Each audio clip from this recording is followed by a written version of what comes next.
how to franchise your business. So, first off, the boring stuff, which is all about the legal stuff. Every franchised business has a relationship between franchisor and franchisee governed by a set of rules, if you like, which are established within a legal agreement. What that legal agreement does is to define the roles and responsibilities of each party. That's you, the franchisor, and the franchisee. It enables them to have a clear understanding of what they can and cannot do, and enables you to police the business. The franchisee pays you an initial amount of money to join the business for the training, for the setup, and then pays you a monthly management service fee as your ongoing revenue. That management service fee can vary, and it's usually based on a percentage of turnover. But that does rather depend on the nature of the business, and for some businesses, a fixed monthly fee is more appropriate.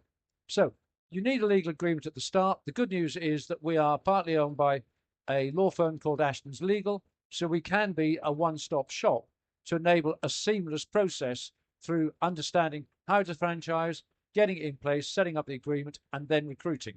So that's the stuff. Well, you're here, I guess, some of you to wonder, should I franchise my business? Is it right for me? What's it all about? And I'm going to talk about advantages and benefits and the disadvantages and the concerns that some of you may have. So starting up, the advantages to you of growing a business through franchising are that you can expand quicker using less capital than you would if you were growing exponentially by yourself, opening second unit, third unit, fourth unit, taking on extra vans, vehicles, people, and all the rest of it. So it enables you to get moving faster using other people's capital. It enables you to get into areas where you might not otherwise be comfortable to trade. Mostly when you start in business, you start in your hometown or in that area, and then you move out through the county, and then maybe you start to go further afield, but that takes time. In franchising, if a franchisee comes to you from 100 miles away, they're going to know that territory that they live in. They'll have feet on the ground. They'll understand. They will help you to get in there comfortably rather than risking it when you go there completely green, if you like. Of course, it enables you to increase the profitability of your business. And just what I should say is you set up, when you become a franchisor, you've already got your operating company. You set up a separate company through which to offer franchises. It's separate, you own it, but it ring fences your existing operation. So that's a wise thing to do. The profitability comes into the second company, and then you draw it back to your principal business as you wish. Expansion involving reduced risk. Reduced risk because the franchisee has got skin in the game. They're committed. It's their success, and therefore their success becomes your success, and vice versa. When you expand with members of staff, sometimes you get lucky, sometimes you yeah, lady smiling there. Sometimes you get lucky, sometimes you don't.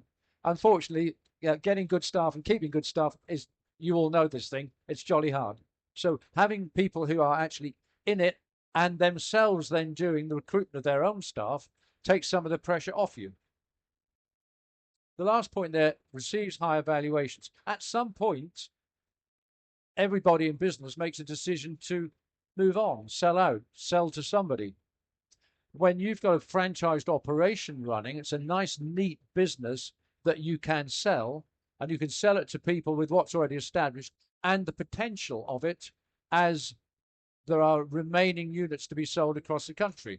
And in actual fact, if you really get going well, there's no reason why you can't take your business to other countries. And many franchisors have done that thing. Equally, franchisors from other countries have come in to this country and expanded. So it's not just a national thing that you might be looking at, but potentially, for the right business, it's an international thing.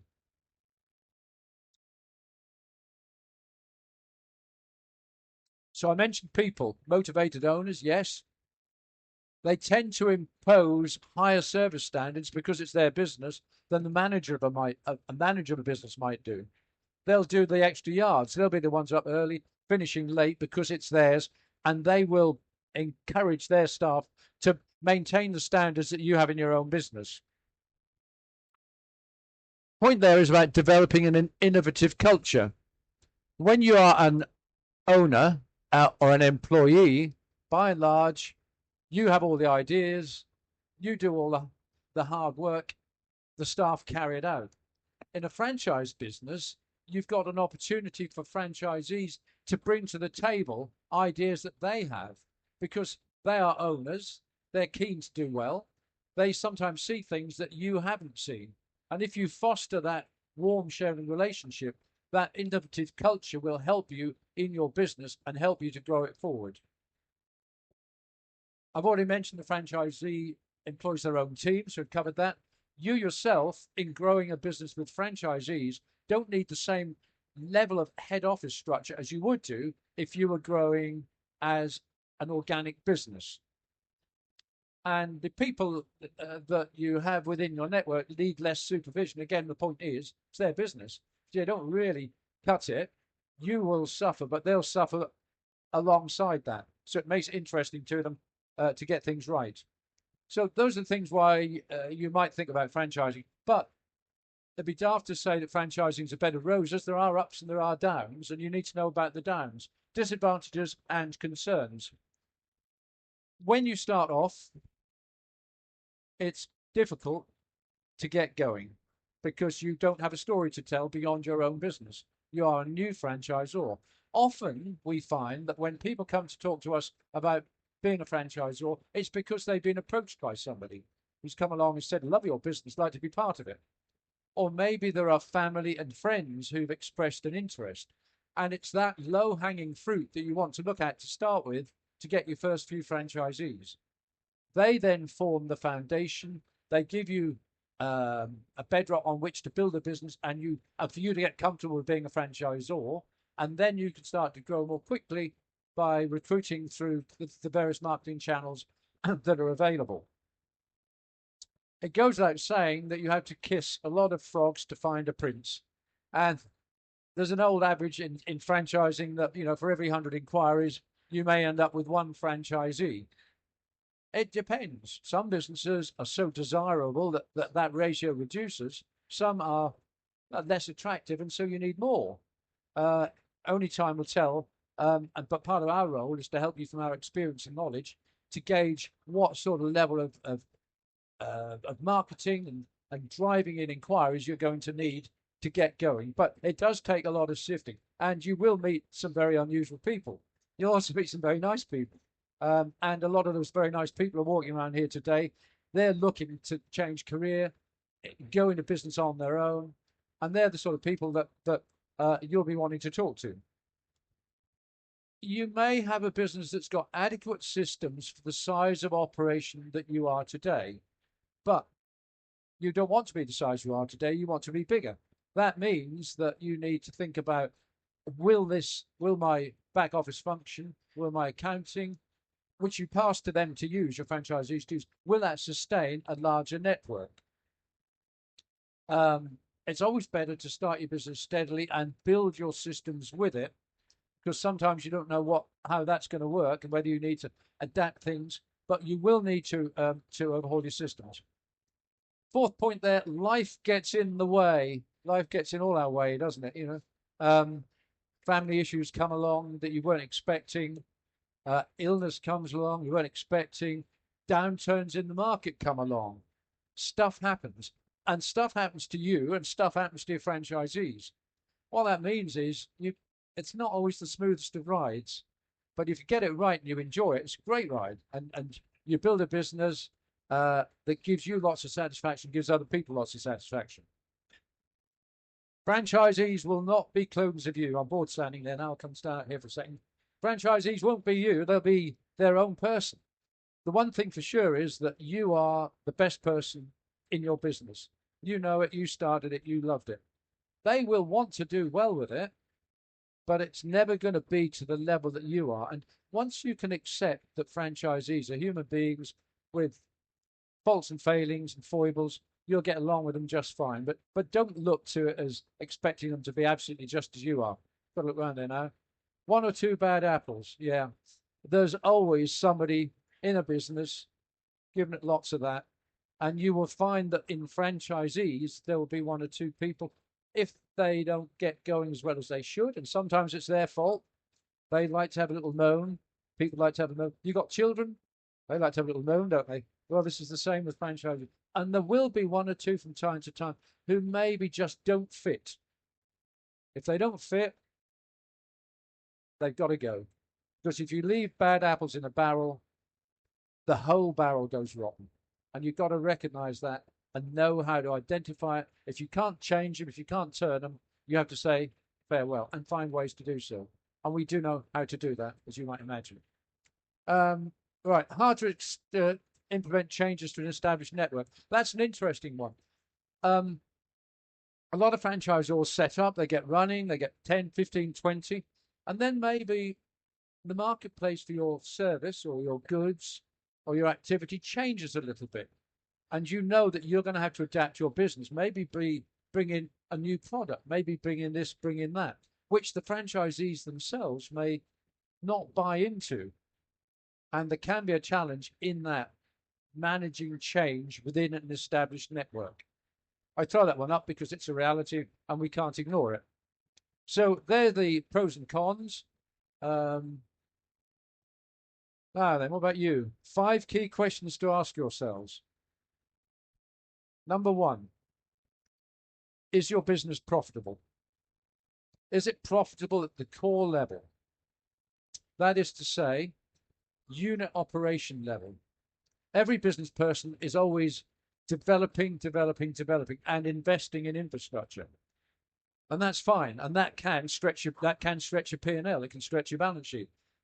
But as long as you are generating profit at the operating level, so that a franchisee running a unit develops profit, because they're not investing in back office, that's you.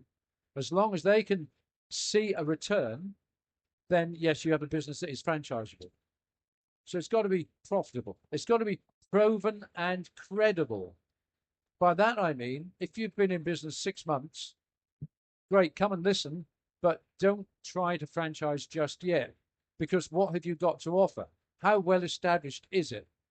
Once you can run your business at a level where you get up in the morning, you know exactly how it's going to operate, it's all written down as opposed to in your head, or you're working on the hoof. Once you've got that underway, then you've got something that you could say is a proven business model. And provided you've got credibility with customers in your operation, which means you should have good Google reviews and you should have good Trustpilot reviews. And if you haven't got those, go and get them. Because if you don't have those things, a franchisee, first thing they do, potential franchisee, they'll be having a look. And they'll be looking for the critical comments. And they'll be questioning whether you're the brand that they want to join. So, proven and credible. Make sure you are at that level before you think about moving to franchising. Are you sustainable in your sector? In other words, the business sector that you're in, or is it fashion and fad? Is it going to be gone in 3 years' time? If it is of the moment, then is it really franchisable? And is what you do very much about your local area, or do you know that it can be transferred elsewhere? When I first started in franchising, there were quite a lot of Cornish pasty franchises around. And everybody said, well, how come? You know, Cornish pasties are great in Cornwall. Nobody knows anything about them. But then gradually through that, they rippled out, and now you can find them on every street corner. But it is about, will it sustain? Will it travel across the country? By the way, with the slides, I know lots of you are writing, but Debbie, when she picks up your details, will send you the slides afterwards. So don't feel the need to do too much. Replicable, systemizable, teachable. If it's brain surgery, it's going to be 6 years before your franchisee can go out and do anything. That's not going to work. You've got to be able to teach people in a reasonable period of time. And you need them to be able to do it. If it's all about you, if the business is about you, and you've got a corner cafe doing ever so well, but it's all about your personality and from day to day changing the menu, that ain't going to work. You've got to have something here which has got more to it. So replicable, systemizable, teachable in a period of time. And then This is about you personally.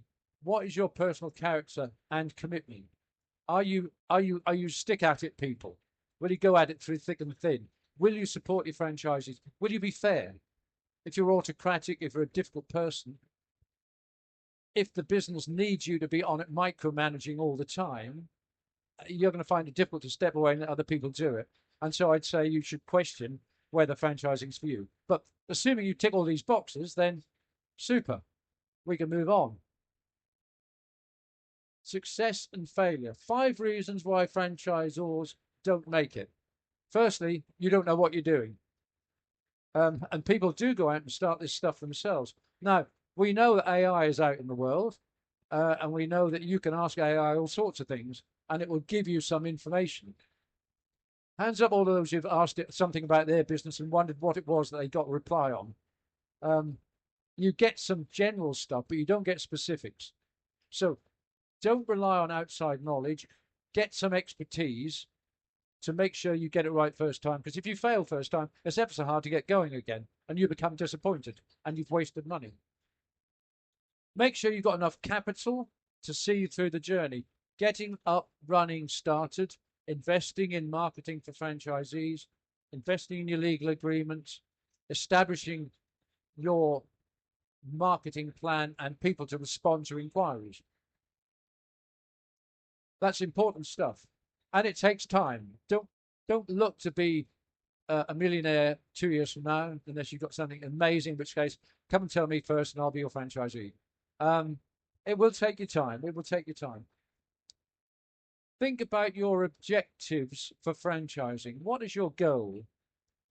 From time to time, we do meet people who've got a business that's struggling a bit, and they think, well, the best thing I can do is create a franchise model, sell some franchises, get some cash in, and that will make things all right. It won't, because if it's not right at the center, it won't be right for anybody. Is your objective to grow it fast and sell it on and not consider people? If that's your objective, ain't going to work. So think about your objectives. You may say to yourself, what's the issue about recruiting too fast? That's fantastic. You know, I'm growing the business, lots of money coming in really quickly. Yes, but you can only really recruit and expand at the level of people that you've got in the business to do so, because you will find yourself very stretched if you take on 4 franchisees year one, and essentially it's you doing the training and the setting up and the motivation and thinking about recruiting the next ones and trying to manage the whole bit. It doesn't work. You have to think about how you can do it at a sustainable level. Franchisees need lots and lots of support in their first year. It goes without saying. They're toddlers. They're not confident for you to release their hand and they can wander off and walk successfully. They need you. So you've got to be alongside them. And that means 2, maybe 3, year one, depending on the nature of the business, getting them working and then going forwards. If you take too many on, you'll find yourself ignoring the first ones, and it won't be long before they start to falter, and then they get upset, bad-tempered, bad news starts to go into the marketplace, and it makes it more difficult for you to then recruit again. So take your time. And that leads on to the piece about lack of support. Once you've got them, you've got to support them adequately. Some people need a bit more than others, but you have to have the resources of time and people to do so. If you've got the wrong profile of franchisee, you'll recruit people who are not going to fit in. And I'll talk about profiling in a minute. So all the brands around here have got 3 things. They've got a good service proposition to their customer base and to their franchisee. They've got good systems and they've got training. Those 3 things are fundamental. Now, there are 2 or 3 ways in which you as a business might franchise. It could be, number 1, a job franchise. Lots of individuals. Think gardening. That's an everyday one. Lawn cutting. Usually a man and a van. So man and van tends to be initially a single unit, single operator. The second one is a management franchise. That's where your franchisee, almost from the beginning, is going to manage people running a business unit for them. Think of that in terms of an office-based business.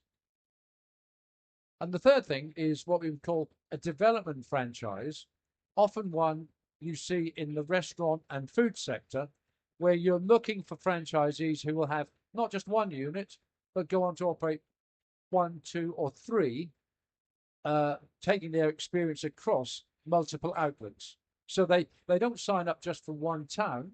They might sign up for 2 or 3 areas within a town. And in doing so, you set them up with a legal agreement that gives them options. They have the right to the first unit and then options for the second and third, subject to how they perform in the first.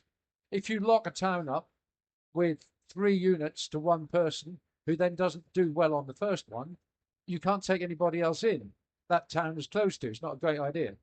So think about development as being structured growth. So there are your 3 ways. Why involve a consultancy? Time, money, mistakes, shared experience. There's a gentleman at the back here who's a franchisor, who's one of our earlier franchisors, and he's gone on to have a successful business because he's done these things, and he knows that that experience helps. Navigating the challenges of AI. It's useful, but you need somebody with experience to tell you what you're looking at is good or not good. Sometimes we find now people come to us saying, well, I've sort of made some progress. I've got some ideas on paper. I've thought about it. Can I check it out? Can you now help me to turn this into something a bit better? Well, that's part and parcel of what we do. So the opportunity to franchisees is a proof in practice of a working, operating business. That's what you're offering them. And they will pay you money. It's got to work for both parties. 3-step process in franchising any business, and it's not exactly rocket science, because it's what you did when you set out. You sat down and you wrote yourself a business plan, I suppose, and then you refined it and you worked with it as you went along. Yeah, go on, you did. You have some idea of what you're going to do. So as a franchisor, you need a business plan. You need someone to come along and say to you, actually, is what you're thinking about the right way to do this? These are the ways we see that you could help to do it. So we do a thing called an on-site evaluation. We come and look under the bonnet of the business. Have you got enough? Is it likely to be attractive? What could you charge for it? Will you make enough money out of it to make it worth your while investing in the first place? Now, assuming that, if you like, health check, road check, map gives you confidence, then we move on to the second stage, which is preparing the documentation that you will need to be a franchisor. Back office systems, training program, recruitment brochure, the sort of thing you see people floating around here giving to potential franchisees, something like that. And then a more detailed document that franchisees will want to look at once you've got some belief that you want to show them inside your business. These things never show detail. They don't show a lot of financial information. They don't show a lot about how you're going to help them as a franchisee. That's a second stage document called a franchise information memorandum, otherwise known as an FIM. All of that. How are we going to map out the territories? Do you know? Have you thought about it? How big they should be? How small should they be? How much can we charge for the franchise fee initially and then ongoing? That stuff all needs to be fine-tuned so that you're competitive in the marketplace and you stand a good chance from the beginning of when you begin to franchise. You'll need a manual. Franchisees need an operating manual to work with. Otherwise, once you've trained them up, every 5 minutes they'll be ringing you up saying, I've forgotten the training. Can you show me this? Can you show me that? The manual is linked to the legal agreement. The legal agreement, obviously, when you write it, that's set for 5 years, can't change. So what we do with that is we reference from the legal agreement to the manual. The legal agreement says must follow the manual regarding opening hours, must follow the manual regarding service levels of this and this. And then that's all developed in the manual.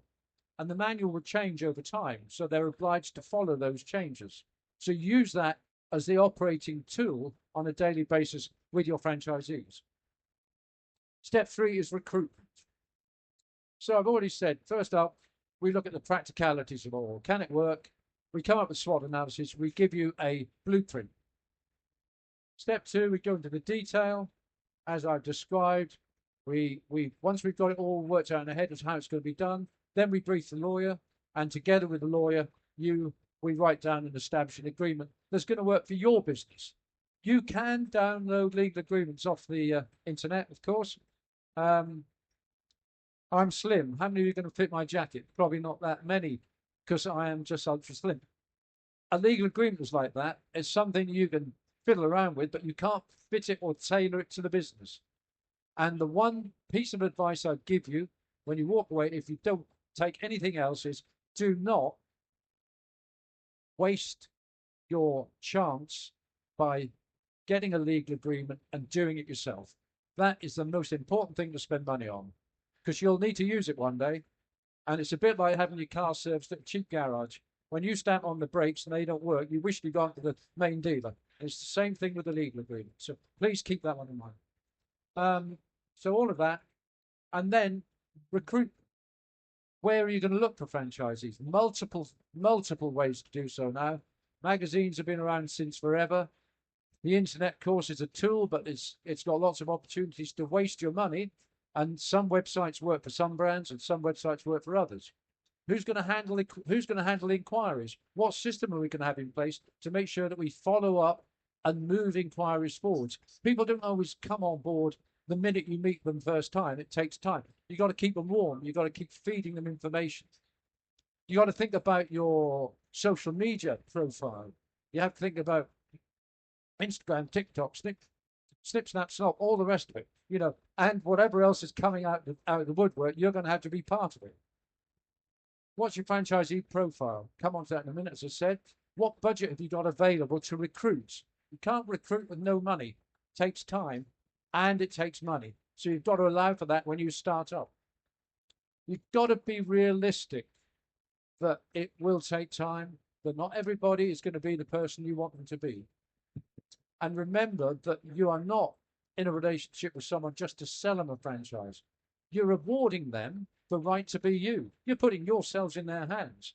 So they've got to understand that it's not just a question of money. It's a question of them having the right attitude, the right skill set, the right capability. And you've got to be able to assess that when you start to look at people to become your franchisee. And we help you to do that. We'll do it with you. We'll work with you. So who are you looking for? People that have got certain characteristics. Now, everybody, your profile of your franchisee needs to fit. They need to have the capability technically. They need to be entrepreneurial, but they don't want to be the sort of people that go off and change the system just to suit themselves. A recipe works. When you start fiddling with the recipe, the end product isn't always right. Your job is to blend the recipe. Their job is to follow it. You can get going from anything from 5 to 50K, including a big old marketing budget, videos and all that stuff. But to be honest, most of the brands we talk with do not go anywhere near that figure, because you are, by and large, small businesses looking to start. But you will need capital. The banks like to lend it. You'll find there are 3 of them here. Go and talk to them and see how they will be prepared to help you. So, success first time for everybody involves training, launching them well, supporting them well, and leading them. Somebody wants a leader. They want to be their own person, but they want someone to turn to when it all gets a bit tough. And that person is you. So there we are. I've said all I can say in half an hour, I think. Yes. We have got a roving microphone, so anyone has a question or questions, very happy to take them. Otherwise, we're on stand J130. Debbie will scan you when you leave, then we can send you the slides. And I'd love to see you all over there, but not necessarily all at the same time as the day goes on. Any questions? Job done. Oh, there's a gentleman here. Oh, good. Hang on. Might be a really important question. Yeah, so I had a quick question about the timing of going from operating a business to then transitioning into franchising. So we currently franchise our business right now. We've got 6 franchisees on board, but we're also currently operating our own business where we've got 50 of our own centers. So we're firmly still in the trenches. At what point would you recommend us go fully into franchising and then kind of put our existing sites on resale? I think that actually is very much about you and the nature of your business. If you want to reduce your exposure to running the operation yourself, and you've got viability in both your business and in your franchise side, then start transitioning. Okay. If, on the other hand, it's a big investment for franchisees and you're growing slowly on that one, but generating revenue so that you can expand yourself, go in that direction. So it is very much about let's just look at where we are and where we want to be in the longer term. Okay. And also about saleability of the business going forward. Thank you. Anyone else? No? Okay. Well, thank you all very much for coming and hope you have a good day. Thank you.